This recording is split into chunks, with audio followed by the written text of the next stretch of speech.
Assalamualaikum warahmatullahi wabarakatuh.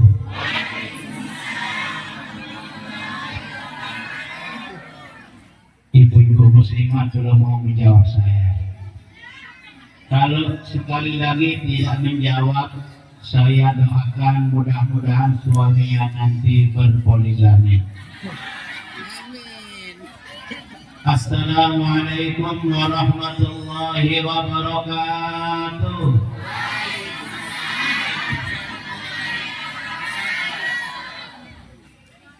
Alhamdulillahilladzi arsala rasulahu rahmatan lil alamin. Wassalatu wassalamu ala sayyidil ghurril muhammedin سيدنا محمد وعلى آله وأصحابه أجمعين. اللهم أصلح أمة محمد صلى الله عليه وسلم وفرج عن أمة محمد صلى الله عليه وسلم وارحم أمة محمد صلى الله عليه وسلم وانشر واحفظ وأيد نهضة الوطن في العالمين بحمد محمد صلى الله عليه وسلم. سبحانك لا علم لنا إلا ما علمتنا إنك أنت العليم الحكيم. أما بعد تبركا بالقرآن الكريم. بسم الله الرحمن الرحيم. وما محمد إلا رسول قد خلت من قبله الرسل أفإن مات أو قتل انقلبتم على أعقابكم ومن ينقلب على عقبيه فلن يضر الله شيئا وسيجزي الله الشاكرين. وقال النبي صلى الله عليه وسلم لا يستقيم إيمان العبد حتى يستقيم قلبه ولا يستقيم قلبه حتى يستقيم لسانه ولا يدخل المؤمن الجنة حتى يأمن جاره من لسانه ويده. وتبركا بقول المغفور له مولانا الشيخ. Wahai anak dah, hidupkan takwa, matikan syaitan, matikan hawa, karena takwa pembuka surga, syaitan dan hawa pintu neraka.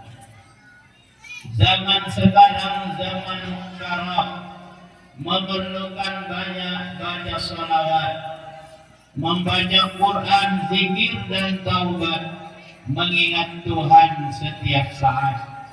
Shadaqallahu wa sadaqa Rasulullah sallallahu alaihi wasallam. Yang hormati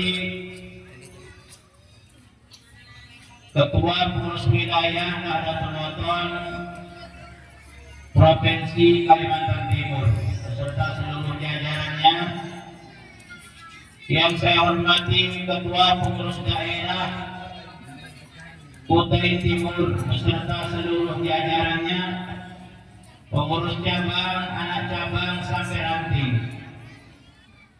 yang saya hormati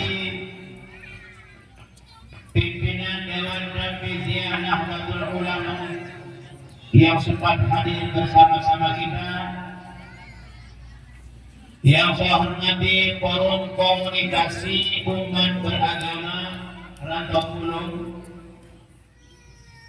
yang saya hormati pimpinan Pondok Pesantren Munirul Bilad Nahdlatul Wathon, pimpinan madrasah dan sekolah yang ada di dalamnya, para asatidz, ustazah, Dewan Pengasuh dan Pembina di Pondok Pesantren Munirul Bilad Nahdlatul Wathon, Bapak Kepala Desa Tepian Makmur beserta seluruh aparatur desa, baik itu Kawil, BPD dan semua aparatur desa yang sempat hadir, Ibu Camat yang mewakili, tamu undangan, hadirin hadirat, jamaah kaum muslimin muslimat, nahdiyin nahdiyat, hafizani wa iyyakumullah.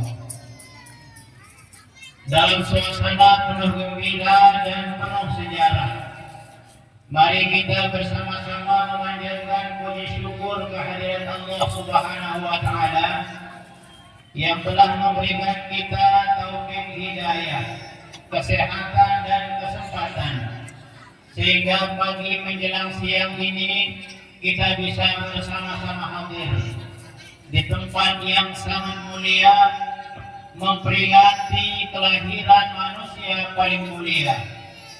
Tentu harapan kita semua, mudah-mudahan kehadiran kita semua tercatat menjadi orang-orang yang mulia di sisi Allah Subhanahu wa taala. Amin ya rabbal alamin. Selawat dan salam tak lupa kita haturkan kepada junjungan kita Nabi besar Muhammad sallallahu alaihi wasallam yang telah membawakan kita agama yang lengkap, agama yang bisa menyelamatkan kita di dunia, bisa menyelamatkan kita pula di hari kiamat. Agama yang bisa menjadikan kita khairu ummatin ukhrijat linnas, yang menjadikan kita di dunia hasanah wa fil akhirati hasanah wa qina adzabannar. Mudah-mudahan di akhirat kelak nanti kita semua mendapatkan syafaat beliau. Amin ya rabbal alamin. Hadirin yang muliakan, memperingati kelahiran Nabi besar Muhammad sallallahu alaihi wasallam merupakan salah satu wujud kecintaan kita, wujud kesyukuran kita kepada Allah Subhanahu wa taala yang telah memberikan kita seorang nabi yang terakhir dan termulia, membawakan kita agama yang paling mulia, kitab suci yang paling mulia, sehingga kita menjadi umat yang paling mulia. Mudah-mudahan kemuliaan kita sebagai umat beliau dapat membahagiakan Nabi kita kelak di yaumil mahsyar, karena beliau berjanji, kullu ummati yadkhuluna al-jannah illa man aba. Qila ya Rasulullah, man lam ya'man aba, man ya'ba? Qala man ata'ani dakhala al-jannah wa man asani faqad aba. Nabi kita pernah berjanji bahwa semua umatku akan masuk surga kecuali orang-orang yang tidak mau masuk surga. Sahabat bertanya, orang yang tidak mau masuk surga. Rasul menjawab, siapa yang taat kepadaku, siapa yang mengikuti ajaranku, dia akan masuk surga. Siapa yang tidak mau mengikuti saya, berarti mereka tidak mau masuk surga. Bapak Ibu, saya bertanya, Bapak Ibu mau masuk surga? Saya yakin kehadiran kita ini karena kita cinta kepada beliau.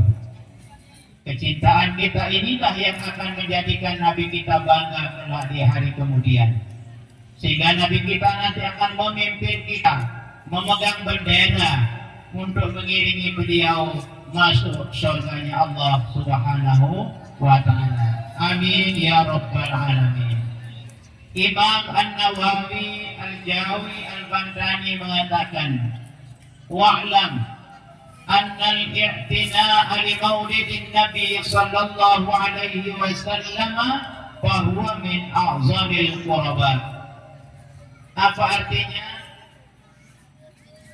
Ketahuilah bahwa orang-orang yang merayakan maulid Nabi, orang yang bergembira dengan kelahiran Nabi kita, maka itulah salah satu jalur yang terhebat untuk mendekatkan diri kita kepada Allah Subhanahu wa ta'ala. Berbahagialah penyelenggara Maulid Nabi. Wadakala kita mewujudkan rasa cinta kita dengan mengekspresikan dengan acara. Karena orang berbagai macam caranya menyambut kelahiran Nabi kita. Orang menyambut kelahiran Nabi kita merayakannya dengan mengadakan lomba-lomba keagamaan. Ada yang menyambut dengan pertandingan-pertandingan. Ada yang menyambut dengan membaca sirah-sirah nabawiyah, sejarah-sejarah yang berkaitan dengan perjalanan kehidupan Nabi kita. Ada yang menyambut kelahiran Nabi kita dengan membaca Al-Barzanji. Ada yang menyambut kelahiran Nabi kita dengan mengadakan pengajian akbar seperti yang kita laksanakan pada hari ini. Maka Imam An-Nawawi mengatakan merayakan peringatan Maulid Nabi salah satu jalan yang terhebat untuk kita mendekatkan diri kepada Allah Subhanahu wa taala. Kenapa Maulid Nabi menjadi salah satu jalan yang besar? Pertama, kita dapat bersilaturahmi, menyambung hubungan baik kita antar sesama umat Islam, antar sesama berorganisasi, antar sesama lintas organisasi. Kita dapat bersilaturahmi, forum motivasi kerukunan umat beragama. Yang kedua, kita bisa saling nasihat menasihat melalui tausiah keagamaan. Yang ketiga, kita bisa saling mendoakan di antara kita. Maka kegiatan ini sungguh sangat besar nilainya di sisi Allah Subhanahu wa taala.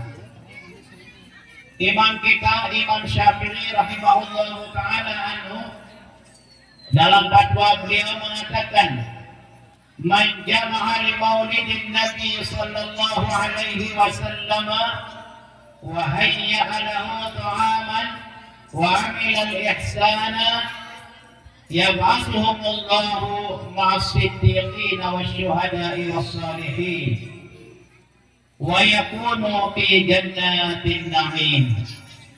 Yang artinya, siapa saja yang mengundang orang untuk kumpul di suatu tempat dalam rangka melaksanakan peringatan Maulid Nabi, lalu disiapkan snack, disiapkan makanan, minuman, lalu dia melakukan kebaikan, kelak di yaumil mahsyar mereka akan dibangkitkan dan dikumpulkan bersama orang-orang yang mati membela agama dan negara dalam peperangan, juga akan bersama orang-orang yang jujur, orang-orang yang siddiq, semodel Abu Bakar As-Siddiq, sahabat Rasul sallallahu alaihi wasallam. Maka berbahagialah panitia hari ini yang telah mengundang kita semua, sehingga kita bisa hadir. Ada yang datang dari Nusa Tenggara Barat, ada yang datang dari Kabupaten Kalimantan Akutai Timur, ada yang dari kecamatan, ada yang dari desa. Semuanya ini kita datang dengan satu tujuan, menampakkan rasa cinta kita kepada baginda Nabi besar Muhammad sallallahu alaihi wasallam. Dan di depan kita telah ada kotak-kotak yang berisi, apa isi kotaknya, Bu? Jajan, nasi. Ini mengisi, kata Imam Syafi'i, wahayya alahu ta'aman. Dia siapkan kita kotak, siapkan kita snack, siapkan kita minuman, lalu sambil kita minum, sambil kita menikmati kotak, kita mendengarkan sambutan arahan dari kepala desa, dari pengurus daerah, pengurus wilayah, dan saatnya saya mendapat bagian Haji Ihsan Safaruddin. Bukan lahir bulan Safar. Kalau lahir bulan Safar mesti Safar, Muharram Safar. Kalau Safarudin orang yang pergi musafir ke Mekah untuk menjalankan agama, itu arti Safarudin. Orang yang musafir menjunjung agama ad-din. Saya datang ke sini bukan mencari nyaman. Saya datang ke sini bersama bawahan saya. Adik yang tidak ada jaraknya. Bukan mencari daging mayung, tetapi ingin pertama bersilaturahmi dengan saudara-saudara saya seagama, seorganisasi, sebangsa. Lalu kegiatan ini baik atau tidak? Wa amila bihal ihsan. Setelah kita menerima, ada disiapkan kotak konsumsi dan seterusnya, kita ngaji. Ngaji ini perbuatan yang paling tinggi. Kata Rasul, talibul ilmi ruknul Islam. Orang yang sedang mengaji berarti dia sedang menjalankan rukun-rukun Islam. Talibul rahmah, talibul ilmi, talibul rahmah. Orang yang ngaji, orang yang sedang mengejar kasih sayang Allah Subhanahu wa taala. Kalau Allah mengasihi sayangi kita, apa maunya? Surga di depan mata. Tinggal kita akan membukanya surga itu nanti. Mau ibu-ibu masuk surga? Mau sekarang atau mau nanti? Nanti saja ya, jangan sekarang. Karena kalau mau masuk surga sekarang, harus duluan kepada malaikat Israel alaihissalam. Nggak boleh masuk surga sebelum meninggal dunia. Mau cepat-cepat lihat pahala? Bu, mau cepat-cepat lihat pahala? Kalau mau lihat pahala, mati dulu. Udah mau, alhamdulillah. Maka hari ini kita sedang melaksanakan kegiatan agama. Berarti setelah kita menerima, disiapkan makanan, kejar kasih sayang Allah, dan kita sedang menjalankan rukun Islam, maka ibadah yang paling tinggi setelah kita menjadi orang Islam adalah mengaji dan mengaji. Maka memperingati kelahiran Nabi kita Nabi besar Muhammad sallallahu alaihi wasallam, salah satu momentum kita untuk bisa menjadikan Nabi kita sebagai kebanggaan kita, Nabi kita sebagai uswah kita, Nabi kita sebagai qudwah kita, panutan, suri teladan yang tidak habis-habisnya kita contoh.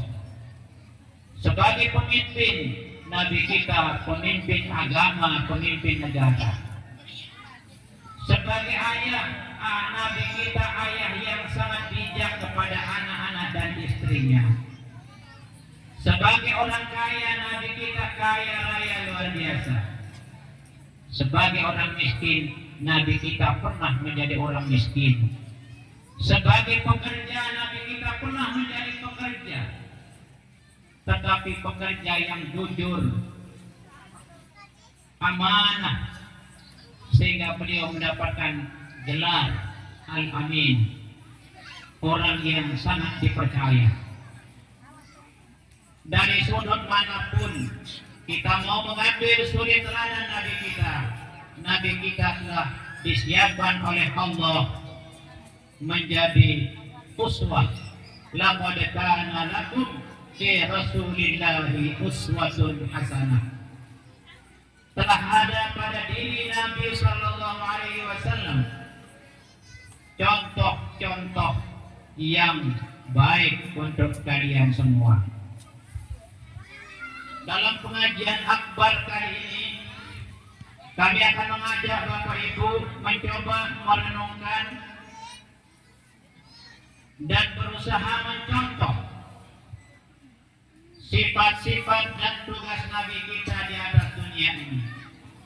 Karena kita melaksanakan peringatan Maulid hari ini, kita ingin mencontoh bagaimana Nabi kita.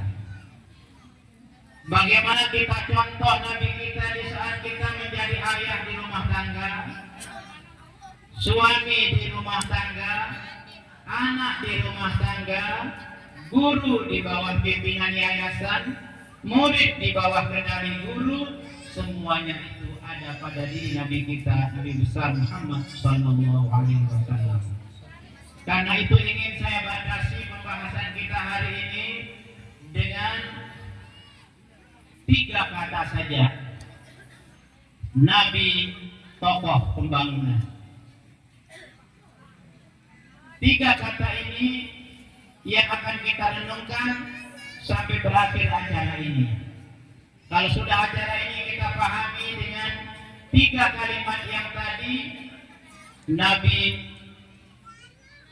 tokoh pembangunan. Nabi kita membangun Islam dengan akhlak yang sangat mulia, dengan semangat satu keyakinan bahwa dengan akhlak yang mulia dunia ini akan bisa dibangun. Maka ketokohan Nabi kita dalam dunia pembangunan ada 3 tokoh yang diemban oleh Nabi kita dalam membangun umatnya, membangun bangsanya, membangun agamanya. Pertama, beliau tokoh pembangunan di bidang tauhidul ummah. Yang kedua, Nabi Muhammad tokoh pembangun di bidang tauhidul akidah. Mohon maaf saya balik. Yang pertama, tokoh pembangunan di bidang tauhidul akidah. Yang kedua, tokoh pembangunan tauhidul ummah. Yang ketiga, tokoh pembangunan tauhidul hukumah. Apa artinya yang 3 ini? Sebelum kita mengkaji lebih jauh, 3 tugas Nabi kita dalam dunia pembangunan. Pertama, beliau tauhidul akidah, tokoh pembangunan di bidang pemersatu keyakinan. Yang kedua ada namanya tauhidul ummah, beliau tokoh pemersatu umat. Yang ketiga, tokoh tauhidul hukumah, beliau adalah tokoh pembangunan di bidang pemerintahan.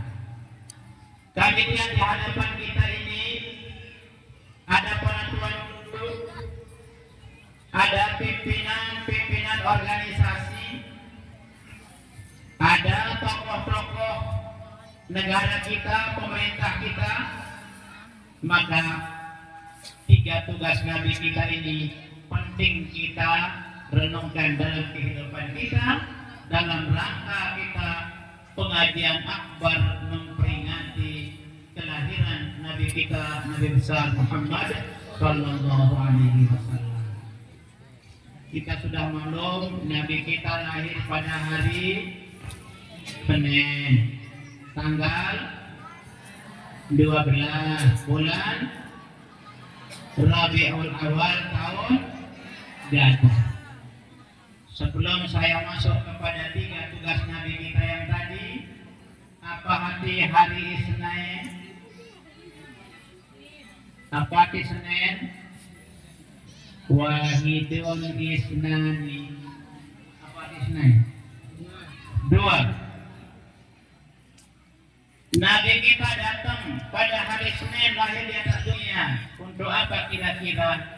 Untuk menyelamatkan manusia di alam dunia dan di alam akhirat. 2 hari. Hari di mana kehidupan kita di dunia didatangkan agama Islam. Di hari kiamat nanti Nabi akan memberikan syafaat kepada kita. Kelahiran Nabi kita membawa rahmatan lil alamin, membawa keselamatan di dunia dan keselamatan di akhirat. 12. Ada angka 1 dan angka 2. Apa itu angka 1? Angka 1 itu Allahu Ahad. lahirnya Nabi kita untuk menegakkan kalimatullah. Angka 1. Angka 2, 2 kalimat syahadat. 2 orang tua dan guru. Rukun keselamatan di dunia ini apabila kita meyakini Allahu Ahad, Allahus Samad. Kita akan selamat dengan 2 kalimat.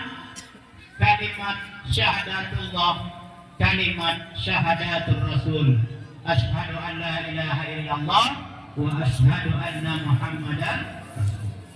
2 itu adalah kunci surga. Siapa yang punya syahadat berarti dia sudah punya kunci surga. Tinggal mencari surganya, kuncinya sudah ada. Siapapun yang hafal 2 kalimat syahadat berarti dia sudah punya, diberi oleh Allah kunci surga. Tinggal dicari surganya.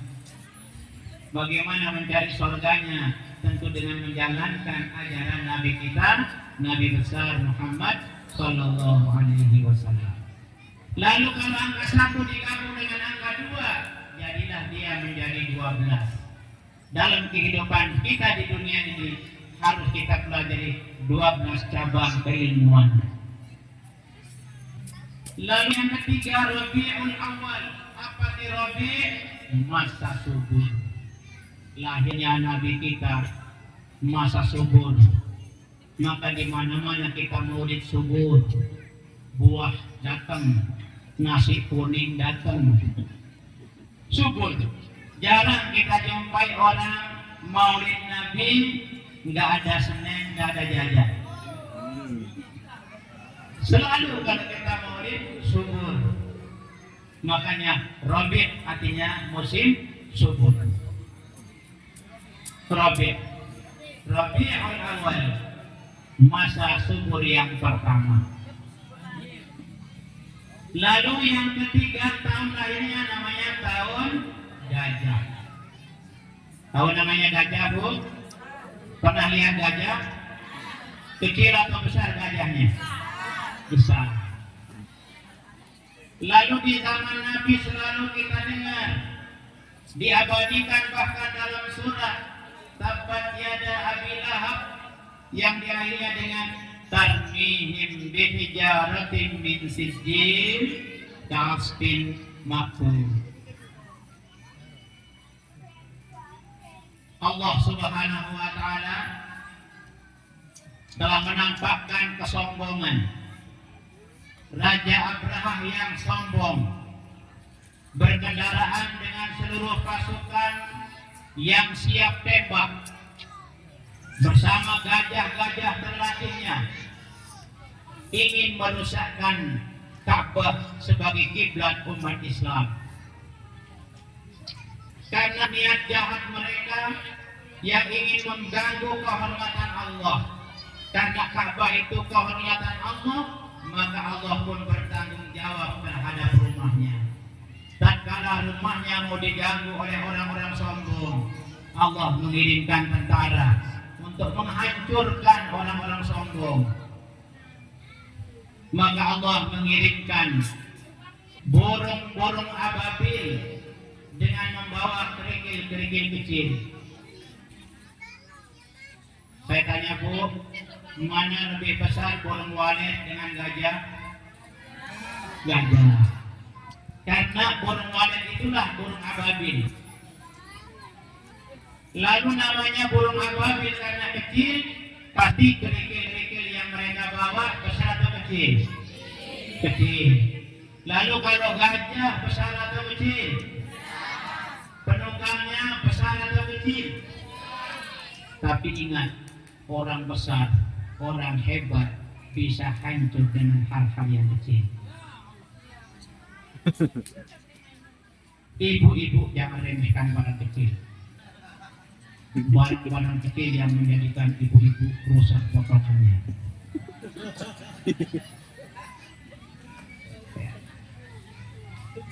Burung ababil yang kecil membawa kerikil-kerikil kecil bisa menghancurkan Abraha dengan tentaranya. gara-gara mereka sombong. Lalu Allah mengirim senjata-senjata kecil berupa kerikil. Kenapa kerikil ini bisa menghancurkan raja besar? Karena kekompakan. Kompaknya, bersatunya, jiwa gotong royongnya Ababil ini bisa menghancurkan gajah dengan penunggangnya sehancur-hancurnya. Apa yang dapat kita ambil pelajaran dari kelahiran Nabi kita tahun gajah? Kalau kita kompak, tidak ada yang tidak bisa. Kata orang, kita dengan bersatu kita bisa. Sekarang kita akan pesta demokrasi, mengangkat pimpinan-pimpinan hebat. Kalau kita kompak hanya dengan bermodalkan besi baku saja, mencoblos nomor yang sama, maka akan naiklah pemimpin-pemimpin hebat. Modalnya hanya besi baku, tidak butuh uang pemilihan daerah. Tidak butuh uang. Tapi kalau di Kalimantan mahal suara itu ya.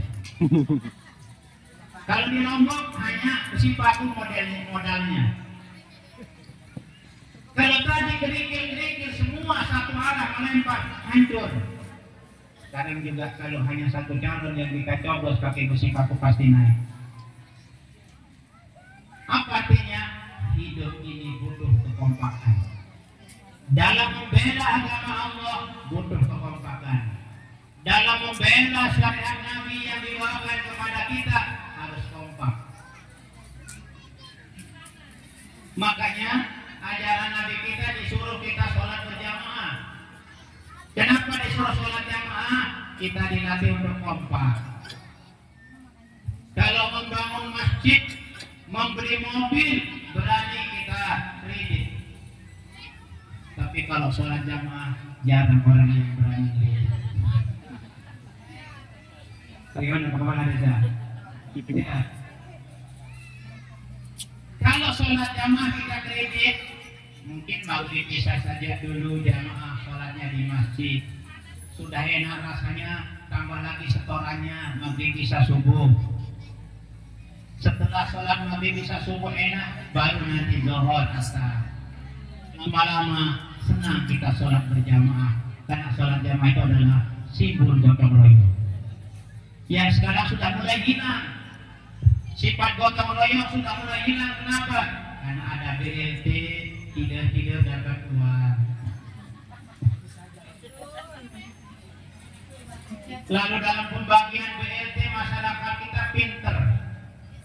Kalau di saat orang bagi BLT, semua hafal sholawat. Di saat pembagian BLT, Pak Kepala Desa dia pakai sholawat Nabi. Allahumma sholli ala Sayyidina Muhammad wa ala alihi wa sahbihi ajma'in. Dia bagi BLT itu dengan cara sholawat Nabi. Pertama dirinya paling dulu dimasukkan, kedua keluarganya, ketiga sahabatnya, kalau tiga nanti terakhir. Itu suudzon jamaah kita. Untuk menghilangkan suudzon itu dikirimlah Nabi kita dengan 3 tugas yang tadi. Pertama, tokoh pembangunan di bidang pemersatu keyakinan. Kalau bahasanya Pak Kepala Desa, pemersatu visi dan misi, menyatukan visi. Nabi kita datang untuk menyatukan visi hidup. Apa visi hidup kita? Di dunia hasanah, bil akhirati hasanah. Lalu untuk melahirkan ke dunia hasanah, wa bil akhirati hasanah, kita dibawakan oleh Nabi kita syariat yang namanya. Siapa yang ingin menjadi umat Nabi, modalnya hanya 2 kalimat syahadat. Wa asyhadu anna Muhammadan Rasulullah. Maka manusia dari Sabang sampai Merauke dipersaudarakan oleh Allah dengan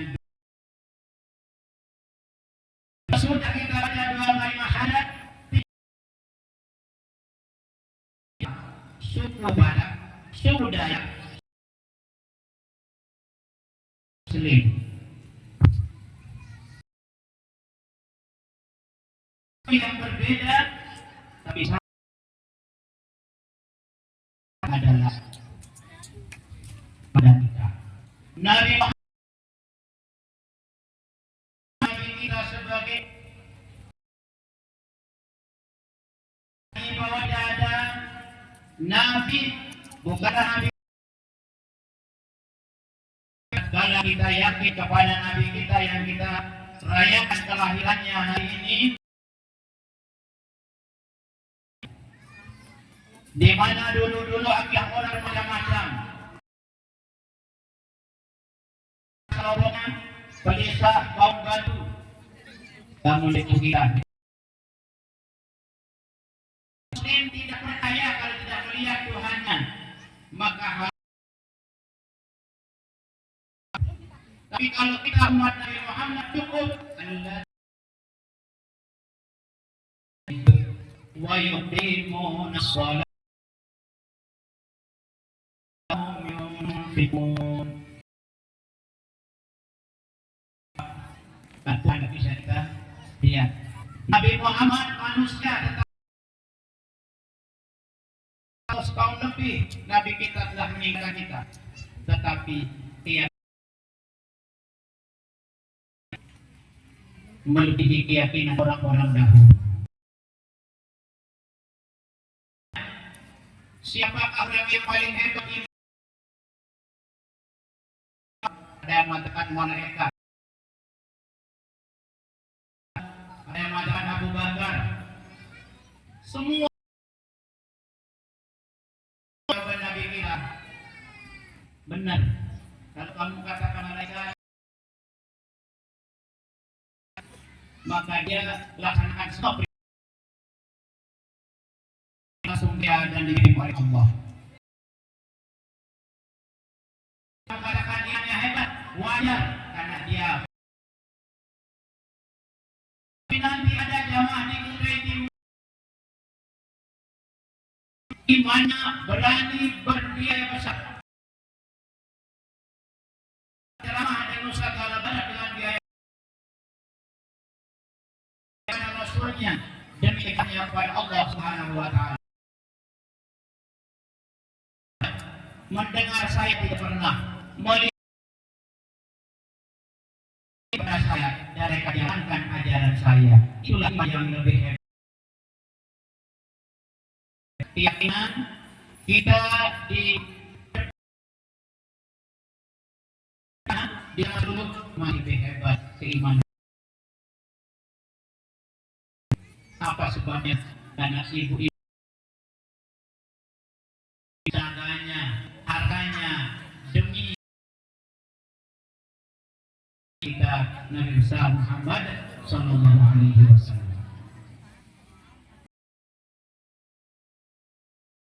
Muslim, maka kita sudah menjadi satu akidah, satu untuk mempersatukan keyakinan kita. Contoh kecil, ibu-ibu berapa orang saudara? 2 orang.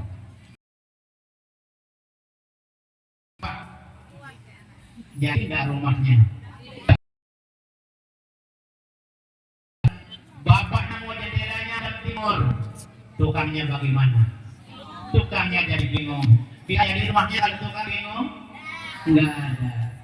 Tidak ada yang tidak jadi kalau sudah kita kompak. Bapak ibu kompak jadi. Bapak tidur hadap timur, ibu tidur hadap barat, bisa jadi? Enggak. Tapi kalau kompak, ibu dan bapak bersama-sama bergerak, insya Allah apa yang diinginkan akan menjadi berhasil.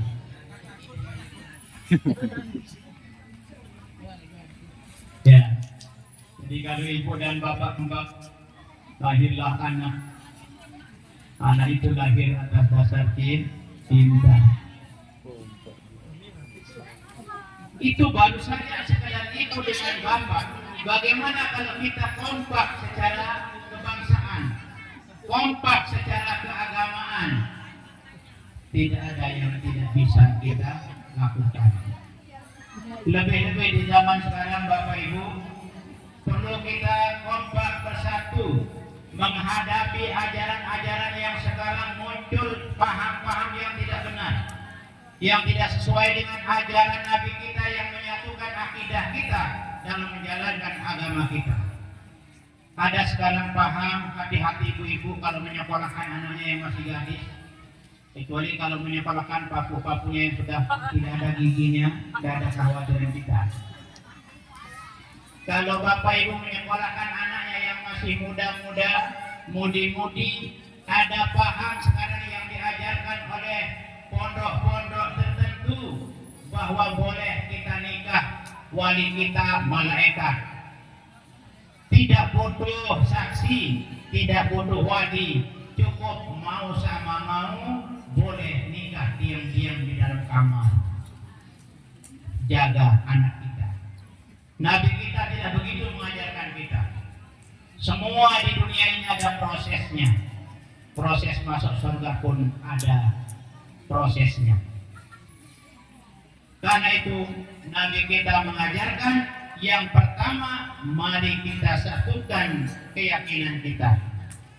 Maka di dalam sholat kita 17 hari sehari semalam kita telah memproklamirkan satu keyakinan kita, satu tujuan kita hidup di dunia ini. Apa? Maliki yaumiddin. Maliki yaumiddin itu adalah visi hidup kita. Hanya Allah lah yang menjadi raja pada hari kemudian. Berarti selain Allah akan menjadi rakyat. Akankah kita nanti di akhirat diakui oleh Allah menjadi hambanya? Ataukah Allah tidak menegur kita di hari kiamat? Tatkala Allah menerima kita sebagai umatnya, hambanya, rakyatnya, selamatlah kita. Tapi tatkala Allah tidak menegur kita, kasihan akan kita dilemparkan ke dalam neraka. Na'udzubillahi min. Sayyidina Anas radhiyallahu anhu menegaskan, la yastaqimu imanul abdi hatta yastaqima qalbuh. Tidak akan bisa bagus, tidak akan baik keyakinan seseorang kalau hatinya belum baik. Wala yastaqimu qalbuhu hatta yastaqima lisanuh. Sehingga hatinya pun juga baik.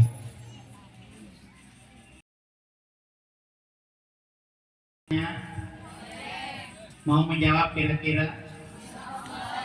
Kalau ibu-ibu marah kepada suaminya, bisa nggak keluar senyum yang indah?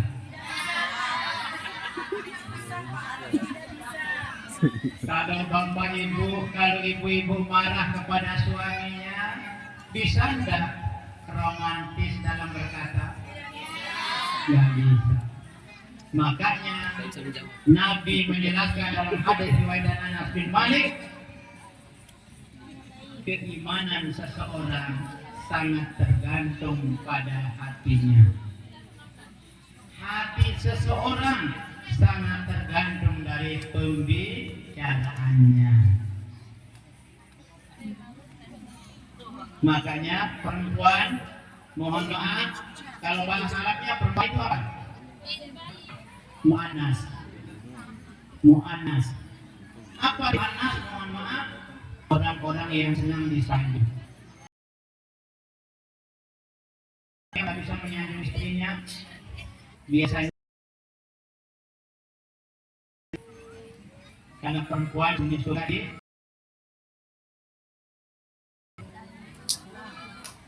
Biasanya di hati akan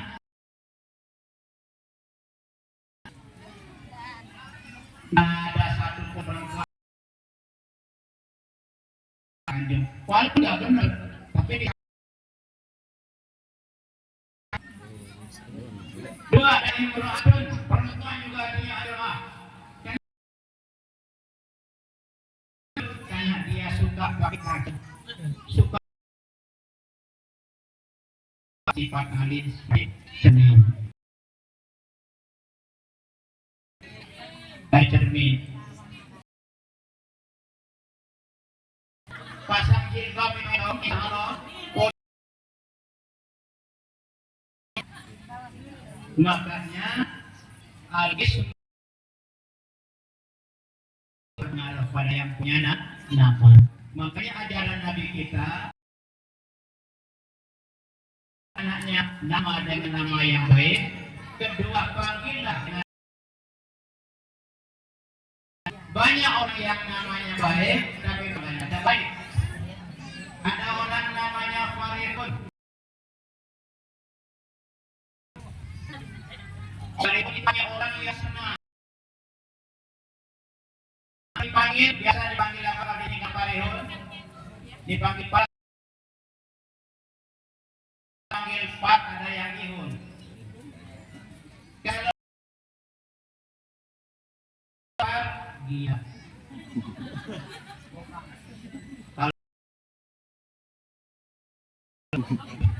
kalau dipanggil jogam.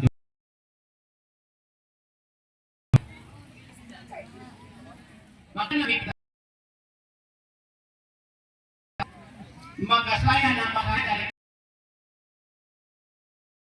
saya dipanggil Ecam. Punya saya Ustaz Edam. Kalau saya dipanggil tidak nama saya Senyo. Kita macam-macam. Tapi kalau kita dipanggil Ecam, seperti nama istri Nabi dipanggil-panggil itu. Nah, ini Nabi kita mengajarkan hati tergantung dari ucapan. Maka di ujung hadis ini Nabi kita mengatakan la yadkhulul mu'minul jannata hatta yahmana jaruhu min lisanihi wa yadihi. Tidak akan bisa kalau masih ucapannya tidak bisa bagus, tangannya belum bisa bagus. Hati-hati sekarang Bu. Kadang-kadang suara kita bagus, tapi tangan kita nggak bagus. Mana lebih bapak ibu-ibu khususnya dulu. Mana ibu-ibu lebih sayang kepada suaminya dari HP-nya? Nah, kalau suaminya tidur di rumah, lupa dibangunin, sudah nyampe 2 kilo, balik tidak membangunkan suami? Tidak. Tapi kalau HP ketinggalan, balik tidak? Berarti lebih cinta kepada HP ketimbang suami.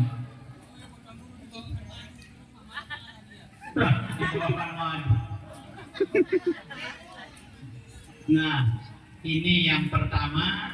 Tugas Nabi kita menyatukan keyakinan, membersihkan hati karena kita suka suudzon.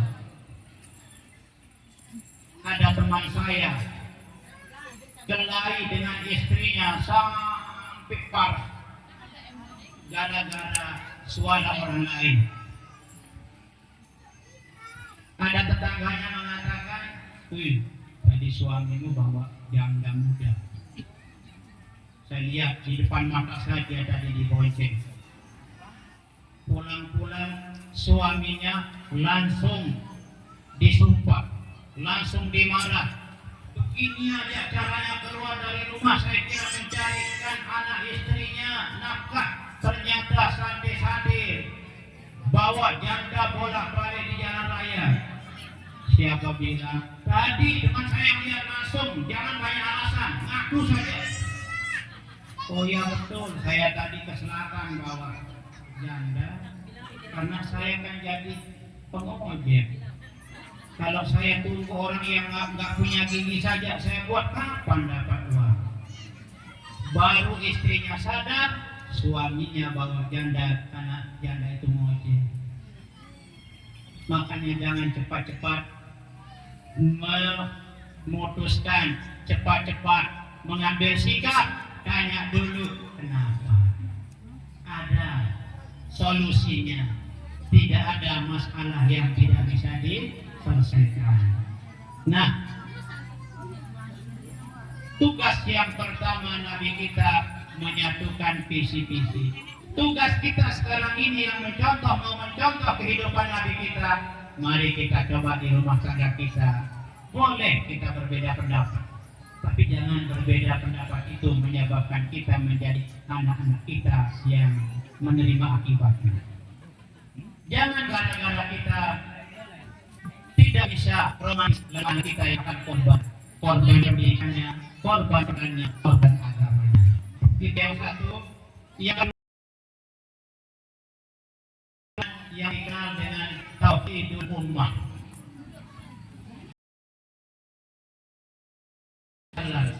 Seorang nabi yang pandai berkata, sehingga nabi kita menjadi orang yang berbeda suku, berbeda agama, sosialnya bisa disatukan oleh nabi menjadi 30 syuhada. Beliau adalah orang tokoh membangun silaturahmi. Sehingga Nabi kita mengajarkan bagaimana organisasi kita, apakah kita harus tempat kita berkumpul, bagaimana Nabi mengajarkan agar kita bersatu dalam kehidupan ini. Dalam surat Al-Lail mengatakan wal laili idza yaghsha wan nahari idza tajalla ma khalaqad dzakara wal untha. Demi Allah yang telah menciptakan manusia, setelah Allah menceritakan kita laki-laki berbeda, mana kuat laki-laki kerja dengan ibu-ibu, dengan bapak-bapak, kuat ibu-ibu.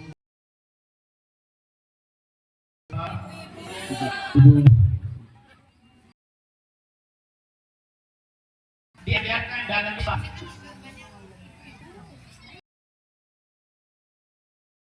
pelajaran agama yang menjadi ada namanya ilmu sharaf. Tapi kalau 3 huruf yang dia bicarakan, namun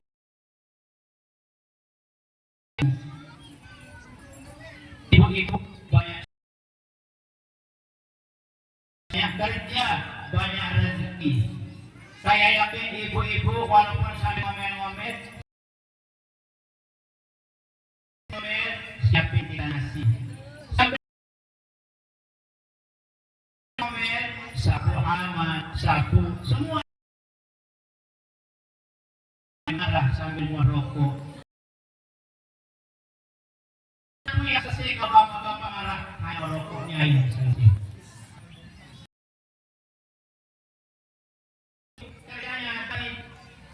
Banyak yang mata suami tidak pernah dia iri hati kepada pagi kerja, sholat masih ada kerjaan, selesai kerja dia tidur, selesai pekerjaan ibu-ibu tidur, makanya ternyata belum tahu apa pekerjaan selesai. Bangunin untuk apa kerjaan baru.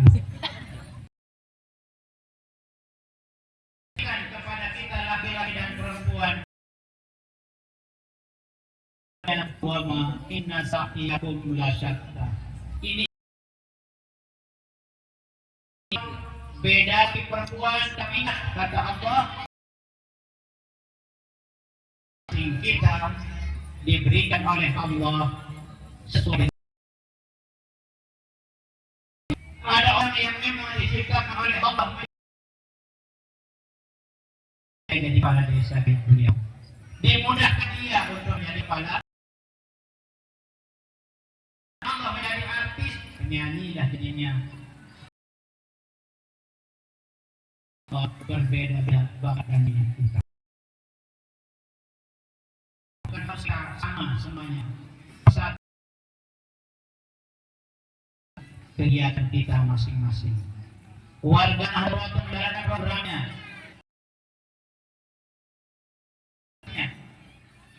Guru menjalankan tugasnya sebagai murid. Tak kalah tidak sempat mengganggu orang lain. Tak kalah menghormati, itulah yang dikatakan orang.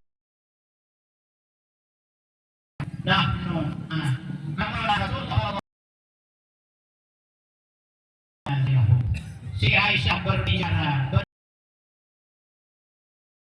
betul telah memerintahkan kita semua. Kalau pengurus daerah kita hormati sebagai pengurus wilayah, ibu bapak minta kita hormati sebagai gurunya kepada pimpinan dasarnya. Kesatuan dan kesatuan di tengah-tengah kita. Kita menghargai posisi enak tidurnya Pak Kepala Desanya, persatuan dan kesatuan. Tapi kalau permusuhan terjadi, maka akan lahirlah saling menghina, saling terjadi perkelahian. Kalau lahir terjadi, nah itu baik yang menghargai, ada yang baru dan yang lain. Mari kita semangati agar tidak terjadi. Yang terakhir, yang ketiga, menjaga pembangunan pimpinan. Nah, kita mengajarkan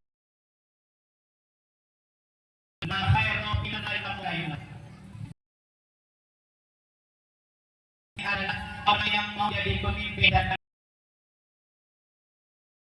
yang kedua sebaik-baik kala dia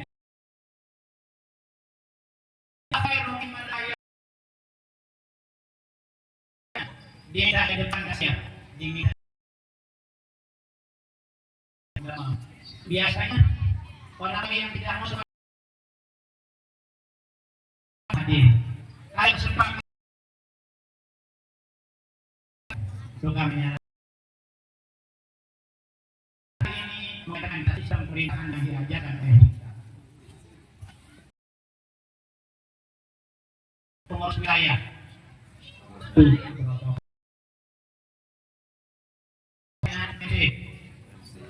siapa tinggal jabatannya Tuhan hari ini yang berkuasa adalah semua kita berdiri ente nyuruh kita duduk kalau kita ikuti dia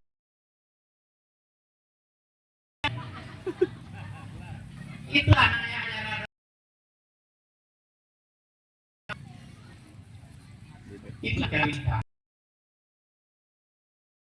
kepemimpinan biar anak kelas SD kalah anak yang kalah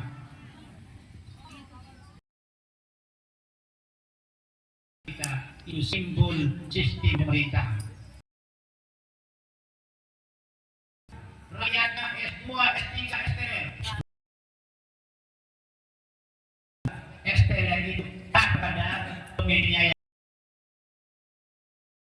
SD, S1 rakyatnya S2, S3 lebih tinggi yang dipimpin dengan yang memimpin. Kapan kita menjadi atas? Atas harus melihat bawah, orang bawah harus melihat atas.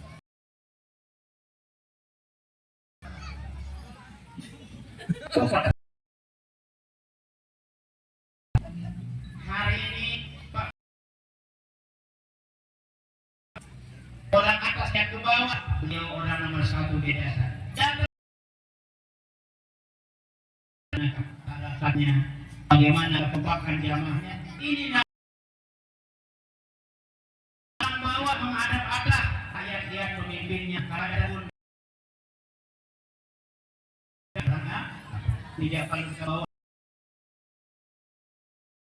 pakai kartu XM gunanya terus ngelodingnya pacar. Nah, Sallallahu Alaihi Wasallam Nabi mengatakan laisa minna man tidak termasuk umatku kalau orang besar tidak menyayangi orang-orang yang kecil, tidak menghargai orang-orang besar. Apa artinya tidak termasuk umatku kalau orang